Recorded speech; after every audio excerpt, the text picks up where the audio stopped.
First, just a brief introduction. I'm Daniel Roth. I'm the executive editor of LinkedIn, so I oversee all content on LinkedIn, whether it's LinkedIn Today or what's going on in groups, or just making sure that insight that's being created by members is being shared with other members, and that the right stories that are being created by our 400,000 publishers are reaching the right professionals at a massive scale.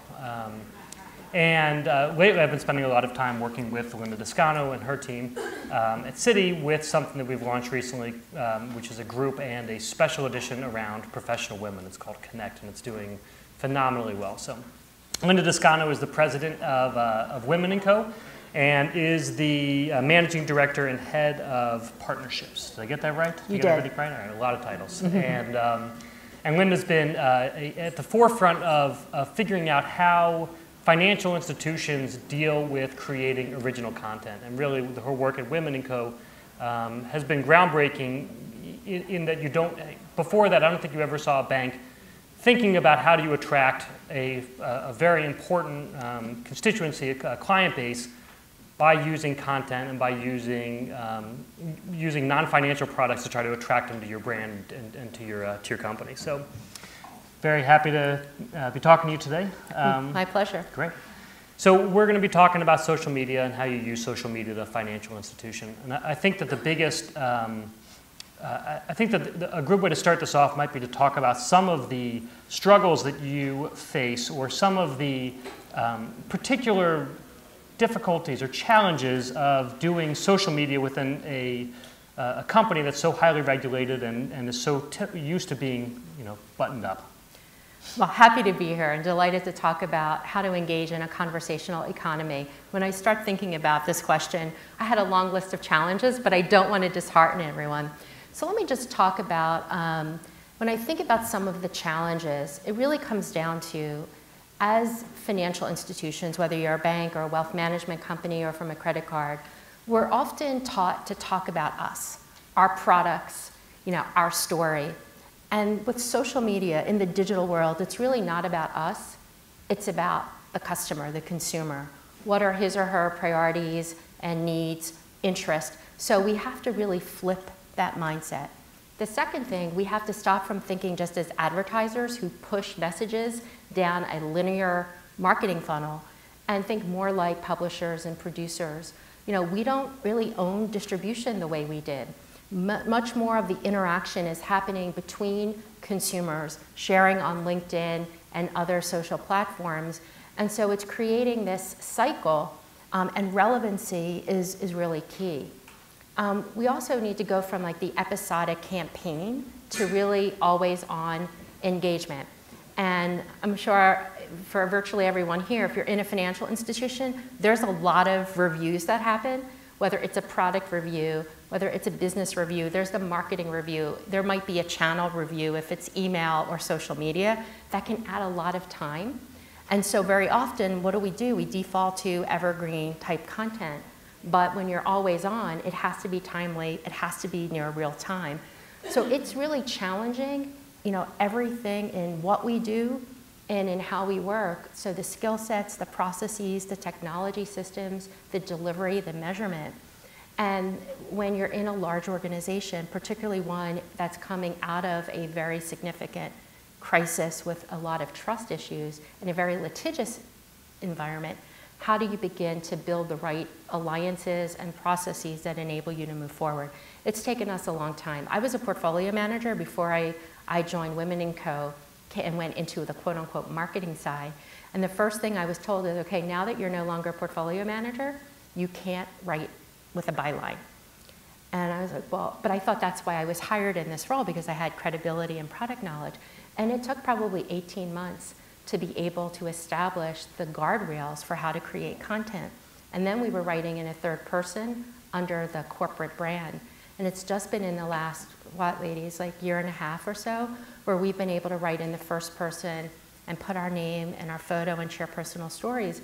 And it created a lot of concern because even though we're acting like publishers, we're not media companies, right? So we also have to keep in mind that the rules that we play by, while consumers are thinking of our content the way they might think of the Wall Street Journal or what Dan produces on LinkedIn, we have very different legal. So you also have to really educate yourself to be able to work collaboratively with the lawyers, especially most of them are probably not on LinkedIn, quite frankly. So how do you even get them to understand when they're not engaging themselves? So can you give us some examples then of how you do it? Let's use the example of the Connect group, which just launched. There are people from Citi in the group posting discussions, answering questions, and you talk about writing article went from third person to first person. It's gotten even faster now where you're answering questions that are being posted and you have to do it in real time or you're going to lose the audience. How does it work internally? What do you do do certain people have clearance to write about whatever they want? Do the lawyers check every single discussion before it goes up? Or every comment before it goes up? What are you doing? So like most companies, there's a social media policy of employees that lays a framework for how it's appropriate to engage when you're representing yourself versus when you're representing Citi. And you're right, there are certain employees, myself and most of the Women in Co team included, who have leeway. Part of our job is to be engaged in social media, so we have flexibility on how we can engage. There are certain types of posts where we do have to get pre-clearance, and we have a fast-track process, if you will, and other things, as long as we stay within these pre-approved guidelines, that we have post-production review. So it's a combination. And there are, if we're talking about things in the public domain, then personally we can link to it. It's when we're really talking about something that is a particular product or service, if we're talking about Citi strategy or performance as a publicly traded company, then of course that's where the real sensitivities are. And like any company, there are monitors and that are in place, and part of the privilege of being able to do this is paying close attention. And it's a lot of training and it's a lot of discussion and transparency in the process. And as a team, we just talk through different situations and it's appropriate. We did do our first Twitter party, and I was tweeting as the expert on behalf of Women in Co through the Women in Co handle. And we did design the tweets. We had them reviewed by legal. They actually listened in on the conversation, but I was able to be, reactive based on the feedback, the conversation as it was unfolding during the party. But at least we understood what was appropriate and what was not appropriate. Yeah, I think when we talked about this before, you mentioned that you really worked hard to get the lawyers on your side for this. Can you talk a little bit about that? Yes, well, having been an 18-year veteran at Citi, I've been able to build a lot of legal relationships, so you never know when you need a lawyer. So make sure you do random acts of networking kindness. And there were times where I was one person with 17 lawyers in the room from all the different disciplines, and the answer was always no. And I finally said, no is not an answer, and I'm just going to keep coming back and answer the question. So let's begin with what's the path to yes. It did take some senior leadership. It took a lot of patience and flexibility to do some tests. We started with, well, we will write on this topic.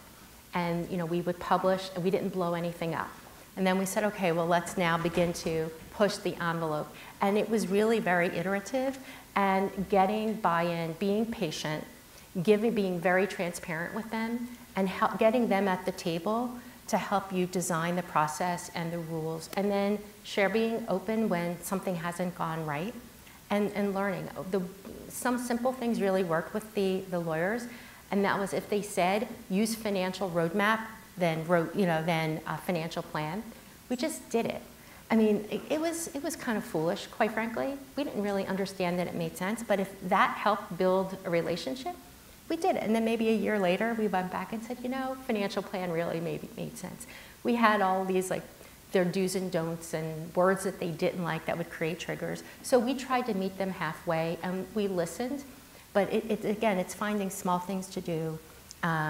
It's making sure that you understand the regulations as well as them, but also try to find other advocates within the legal or compliance framework that you could use to help get your message across.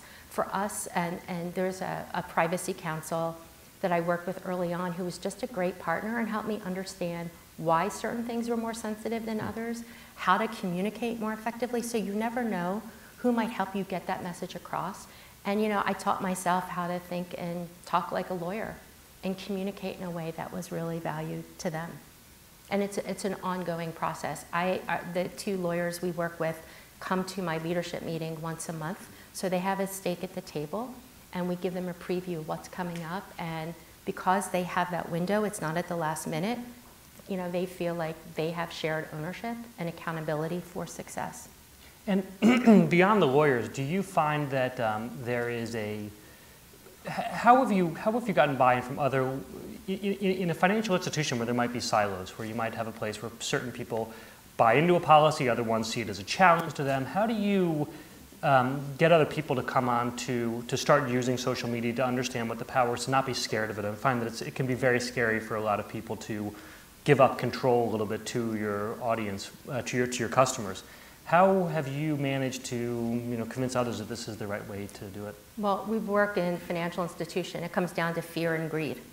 Fear that if you don't engage in a conversation and connect with your consumers, someone else will be shaping that conversation and build those connections. And greed, if you do it and you do it well, you're better positioned to build those long-lasting, deeper relationships and capture more share.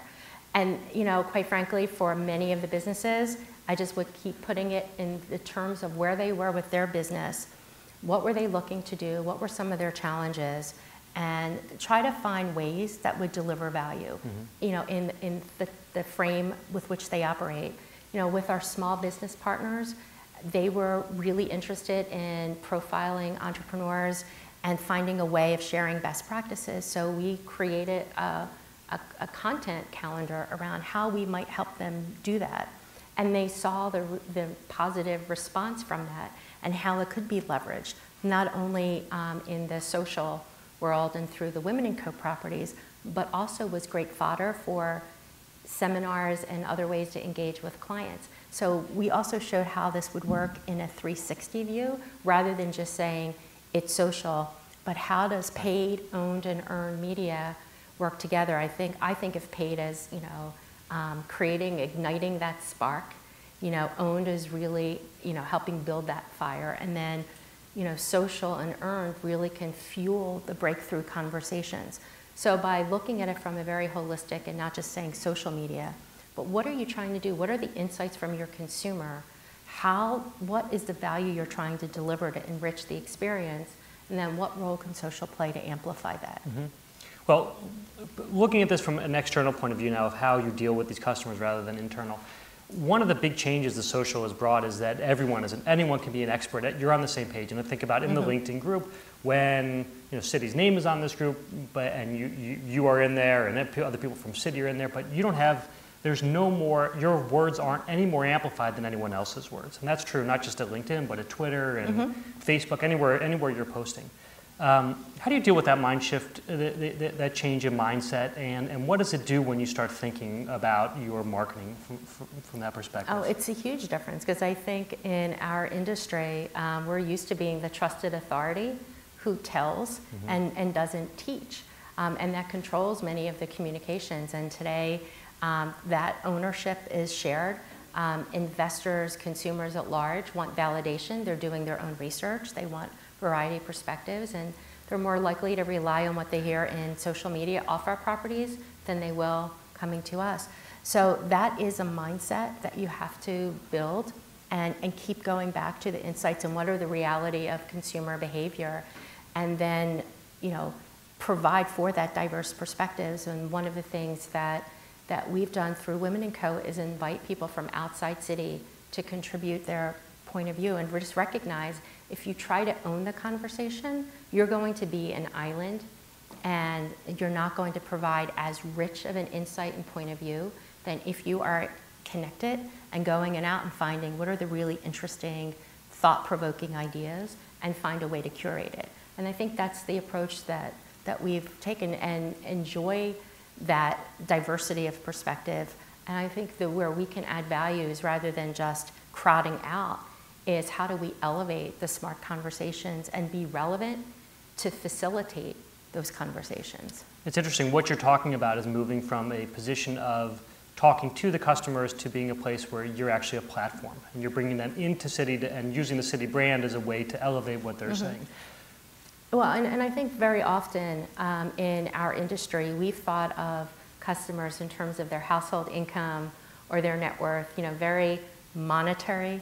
And I think we forget that a customer goes into a restaurant and she may be a foodie. She goes down into, a department store and may be a fashionista, maybe then heading over and be a sports fan. And so we have to think very differently, even about how we engage and what's relevant based on where that consumer is in his or her day or on their journey. So it presents a lot of different challenges, but it's also a tremendous opportunity to create new ways of engaging. And again, many of this is going to be off our properties, and I think we have to just understand that is the reality of how conversation, and in many cases, how commerce gets done. Right. This really ties in with two of the things that Meredith Whitney talked about this morning. One is the idea of this being a great time to be a disruptor in financial services, that she's never seen a better time to be someone who's doing something different because everyone's trying to figure out what the new landscape is about. Two is the idea of using data. I mean, when you're talking about what point in the day someone is or what they're doing or exactly what kind of person they are rather than just what their household income is, I assume you're using data the massive amount of data that you're getting now to figure that out, are you? Well, look, data is extremely important, but as one of my colleagues often says, you can start with a mountain of data, but only a molehill is really useful and helpful. So I think, yes, data is powerful, but you have to have a focusing question. What is it that you're trying to do? What is it that you're trying to do for the consumer? How do you want them to feel? How do you want them to behave? And based on those questions, then figure out what are the right data streams to help you uncover and get richer insights into that. And so, yes, it is looking at all new sorts of data, but not letting it paralyze you as well, is how do you then take the data and distill it into something actionable that can inform either your advertising strategy, your creative, your copy, where you're placing media, as well as products and services and the messaging, even the features and benefits that you deliver. So it is looking at a variety of data. We use data to help us assess relevancy. Is this something that is engaging or isn't it? What topics of conversation is our content seeding, and how could that inform our editorial strategy? How does that inform what we might bring back? So for us, it's this ongoing refinement and improvement because there are no digital experts. The landscape is changing every day. And so being able to keep up with the pace of the conversation is critical, and how you pivot, do you have a strong community manager who can drive the conversation further and knows how to escalate if something's trending great that you want to capitalize on, or something's trending down that you need to manage through. But at the same time, it's also constantly evolving the technology that will allow you to be more effective in how you distribute content, but give you more listening tools. Mm-hmm. Can you give any examples, and put you on the spot here, where you have either seen through the data something that you thought was going to work really well, that you and your team, you're sitting around brainstorming, this is going to be such a hot conversation, millions of people are going to come on and discuss this, and it turns out to be a dud, and you studied the data, or something that you've been surprised about through the data that has forced you to change the way you think about the kind of conversations or the content you're creating? Well, I think some basic, what I talked about earlier, I find that when if we create a post in social that is more about us and something that we want to say, it's not generating the same engagement as when we're highlighting something that is from a consumer standpoint. And some of the highest engagement have been personal stories, no surprise. One that I happen to write about how I approach home improvement that yielded a lot of engagement, and we did a post about how you could use your thank you reward points for a statement credit on a student loan, and that generated a lot of positive buzz. It's something we didn't expect to generate that amount of conversation, all positive. So, it is a bit of a test and learn, but I think it is the stuff that's very practical, that's adding utility, that's adding value, that's helping someone make a decision, be aware of, oh, I didn't know I had that benefit as a customer, or this is interesting, this is a factoid that I can use to show I'm in the know. You know, I know more than someone else. So those are the things that really resonate. Got it. And what is, can you give us a little sense of the makeup of your team? How many people, or roughly the size of it and the kind of people you bring on? So in the partnerships and branded content team, which includes running all of our digital partnerships, how are we going to extend our reach and our presence beyond Citi's property lines, if you will, in the digital space. We also manage the Women & Co., a suite of assets. We're about 12, 13 people, and very multidisciplinary skills. We have experts in marketing and PR, communications, and insights. We have experts in the editorial planning, development, and strategy, how we're going to manage like internet and mobile type infrastructure. Then we have folks who are account specialists who understand how to manage a partnership relationship. But you know, we're not an island. We're able to deliver because we work in close coordination with Frank Eliason and his team on the social side. We have partners in the creative space, and we have business partners. And it's all of us coming together and understanding, be aligned on what is it that we want to achieve in social. We have shared ownership, shared accountability, and it is this constant dialogue and coordination. So we're able to do a lot more, and of course with key agency partners. And I think it's the diversity. Some of us have always been in marketing. Some have come out of wealth management or the cards business, that we challenge ourselves and we try to think from a business standpoint. We try to think ahead of all of the potential hurdles so that we can figure out how we pivot and who we need to go socialize things with and to enable to get things done. It's interesting how much of your, it seems like, how much you have to be thinking about internal systems and controls, and you know, making sure that you're talking to the right stakeholders to do these external outreach efforts. It's so incredibly important, and sometimes you find help and rays of light in the most unexpected places. You know, we've been able to do some innovations because of what has happened on the institutional side or on the corporate side. So for us, we have very strong relationships across Citi in all the different disciplines. We do have a social media advisory panel that is across the enterprise globally, and we have a hub for sharing best practices, for thinking through issues. So we really help each other and leverage, you know, our partners to say, oh, have you talked to this one? Or, you know, I have an idea, you know, how would you go about doing it? So it is because we have some of that central resources, and, you know, we have some strong personalities. You need a really strong stomach, and you have to be persistent and be resilient, because not everything's going to work the first time, and find advocates, you know, at the senior level. And our CEO has basically been very public about, we are on the path to be the world's leading digital bank. And with that as your mandate, that helps you overcome a lot of hurdles, right, because this is then a corporate mandate. Well, let's stay on that theme for a second of the world's digital bank. How does this play internationally? Is this a U.S., can the lessons that you learn in the U.S., can they be applied internationally? Are you pushing forward internationally yet? Is that down the road? Where are you? Absolutely. There are efforts in every market in which we operate. We have a global consumer marketing and internet team. We work across the globe in collaboration on all of these issues, whether it's how we're going to deliver a more rich and streamlined online experience if you're on the web, to mobile, to tablet, to how we look at digital partnerships, how we deliver content. We're sharing best practices, we're aligning on strategy, and in some cases, we're stealing shamelessly in some of the things that other markets have done. Just because we're in the US doesn't mean we have all the answers or do things right.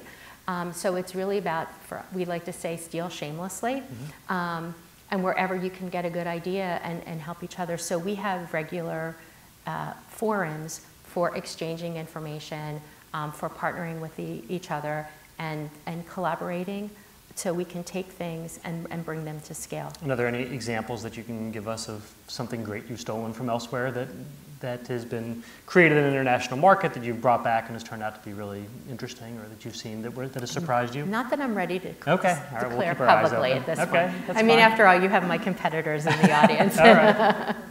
Great. Well, speaking of competitors, let's hear what kind of questions you have for Linda. We'll open it up to questions. If you guys just want to raise your hand, go ahead.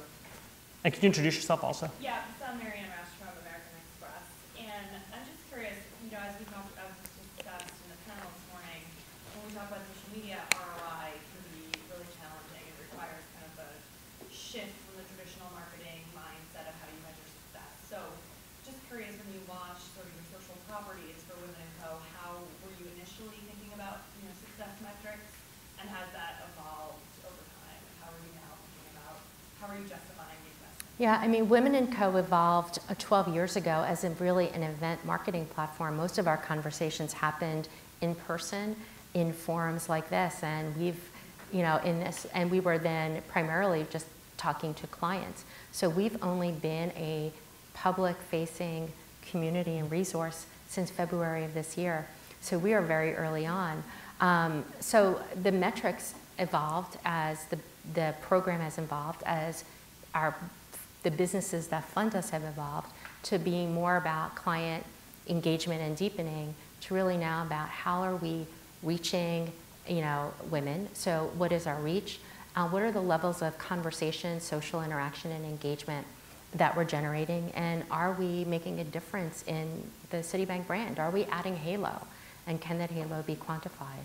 I think the key thing, whatever the metrics are, you need transparency with your business partners or your investors in terms of what is this program designed to do? What can you measure? What is going to be that track, that journey to where you think you can get to scale? And being very transparent about what's working and what's not working, and how you're going to iterate and learn off of it. And so we spent a lot of time with business heads just aligning on those metrics and how we would measure. And a year from now, 2 years from now, those metrics might evolve. The more we learn, the more we can refine. And my guess is we'll continue to ratchet up what the expectations are, as we build the community. Question regarding content. So, we know Citi has presence elsewhere, and the question is, do you currently actually leverage content from other countries? And if so, how do you manage to operationalize it in order to make it kind of a consistent practice? And this is kind of the first question. The second question is more along the lines of, we media prep a lot of our executives, and how is that playing in your world? Is that a chapter on that, or do you have a social media trainer, and few people are kind of qualified in that group? So let me tackle the question on how we're leveraging content.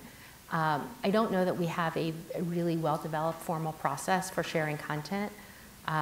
Many of us who are writers and creating content have informal ways of sharing that content. And we've shared content at Women & Co. with colleagues in other countries who've taken either the kernel of the idea or a framework and then have rewritten it or refreshed it to be aligned with their market and their local objectives and wherever their equity market is. So we do a lot of that information sharing. And that's where we are now. I think over time, we'll see much more formal exchange of our content. But right now, just given how, especially when you're talking about investments, given how investments are regulated market to market, given the different equity climates, so we don't do as much of that. But I think there are going to be ways where we can streamline that over time. I think the key is just how do you share best practices on what makes for effective content. What have you learned that works and doesn't work? We've had colleagues from Mexico and other markets come in and spend time and dig around on our content, talk to us about how we even set an editorial agenda. So it's a lot of that informal sharing. I think in many of the institutional businesses around equity research, those systems are much more mature. and create it for a different client. The second, in terms of media training, I mean, media training is a key component for executives. Every company we have that's handled by our public affairs. And when it comes to social media, for folks like myself who are on Twitter, we do have processes for training people, and public affairs works very closely with us and are one of the stakeholders at the table in terms of who gets permissioned to be engaged and represent the firm as part of their job. Thanks. If you could introduce yourself, that'd be great. Andrew Jenkins from RBC. Just building on the content question, not so much from countries or even from the digital partnerships you have, but would you share or have you shared content from other sources that are relevant to your audience that you neither created nor your partners created? You're talking about something like, the question is, have you ever shared content that comes from a third party? You're talking about like a Fortune or whatever it might be. HBR or something like that. Yeah. Relevant to your audience. Yeah. We do have content relationships with a couple of other publishers that are not strategic marketing partners, but we feel that their content is relevant to our audience, adds a dimension on lifestyle. So Fabulous and Frugal is one group that contributes content to Women & Co. So yes, we absolutely do that. And obviously, we have a formal vetting process whenever we're looking at a contributor, whether it's an individual or whether it's another brand, another publisher that we want to bring into the site, because we want to be sure of the quality, is the tone right, is it a fit for our audience, and very key, and again, because we are a commercial enterprise and not a media company, make sure that the contributor understands how we need to think about content because we are not a media company and some of the sensitivities. So we absolutely do that. And it ranged from individuals to, again, formal brands. It's part and parcel of what we've been doing. And we are beginning to do that in a more scalable way through other partners. In the back, go ahead. Hi, I'm Adam Jackson from Citi. I wanted to thank you both for setting up the next group, because I've been participating in some of the conversations and found it really interesting to hear what one thinks. I have two questions actually, one for each of you. First, I wondered, Linda, whether you might be able to talk about the extent to which you think LinkedIn could be a platform for detailed conversations. Because I know that sometimes there's a range of the kind of level of detail people are asking questions and probably giving answers. And maybe whether Dan could talk a bit about how much this experiment is potentially feeding back into LinkedIn's group's product and what kind of insights it's providing for groups as a whole, LinkedIn's strategy for that. Sure. So I'm happy to start. And I have been pleasantly surprised and delighted to see the caliber and the quality of the discourse that's currently happening on Connect, and just how much the women continue to engage and go back after they've commented to read other comments and continue the conversation. And actually, a number of those conversations, I think, have actually then been transferred or transitioned to phone and private email conversations. At least I'm getting people reach out to me and say, that was interesting, I'd love to talk to you more, could we set up a time? And coming back with very, I think, personal questions that they may not want to share with the group, but they feel that they had enough through the group engagement that enabled them to get very specific on what they would like to do next. So I'm hopeful that it will not just spur the conversation online, but lead to meetups in local markets and have people saying, well, you know what, let's get together in person. And I'm getting the sense by the tone of a couple of emails that have come to me that people are looking to use this just as a starting point and find ways of transitioning in multiple media. And I think in terms of I think your question is, are we using this to bring changes to the rest of the group platform? It's pretty exciting working within this group, and we have a community manager who runs the group. And I spend a lot of my time moderating conversations that are going on and approving comments, and I know the other editors at LinkedIn also do the same, and it's just fun to do. And getting in there, posting polls, and so And what we have been doing is sending the product manager groups notes all the time. Why can't we use HTML here? Why can't we post videos? You know, so it is a little bit of eating our own dog food and discovering that there are things that could be done to make the product better. So I think the answer is yes. Hopefully that our comments, but you know, the thing as Linda had talked about earlier, when everyone is the product manager sees us as a customer in the same way they see any community manager as a customer. So our complaints get dealt with exactly the same way as everyone else's do, which can at times be frustrating, but at times, you know, you also appreciate that.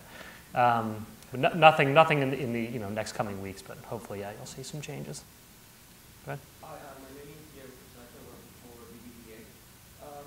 So now LinkedIn, I think is a great example of a group that's coming up, but you guys were saying there's a lot of groups that are already created, and there's a lot of new groups that are going to be created, right?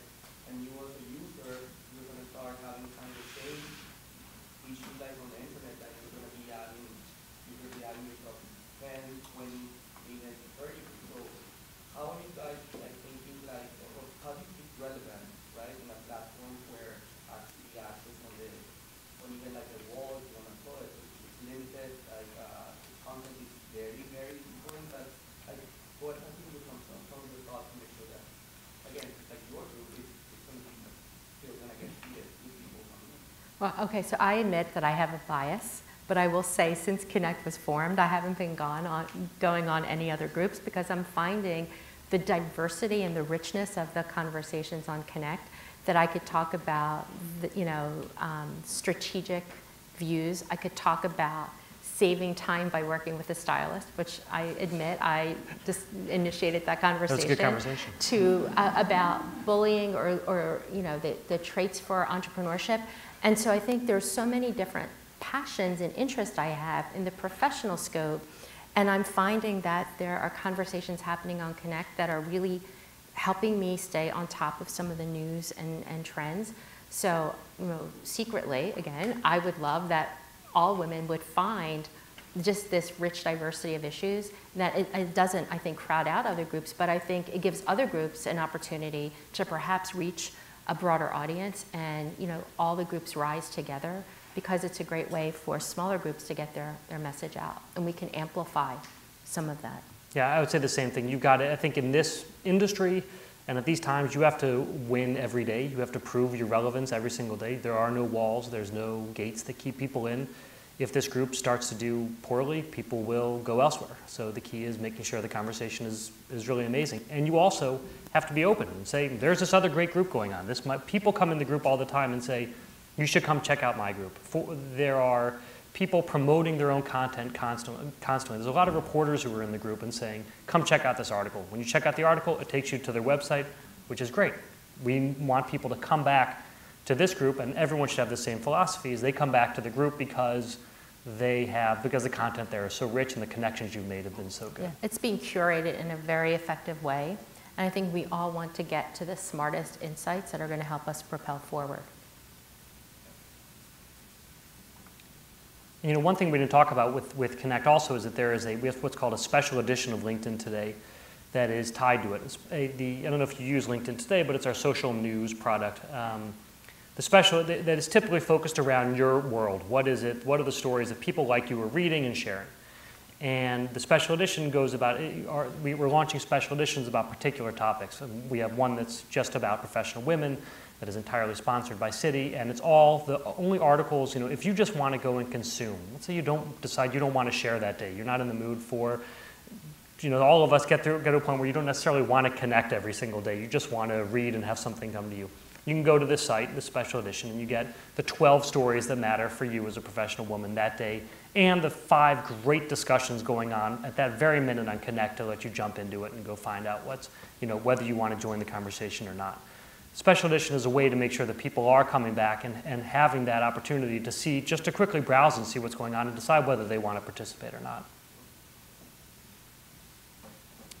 Other questions?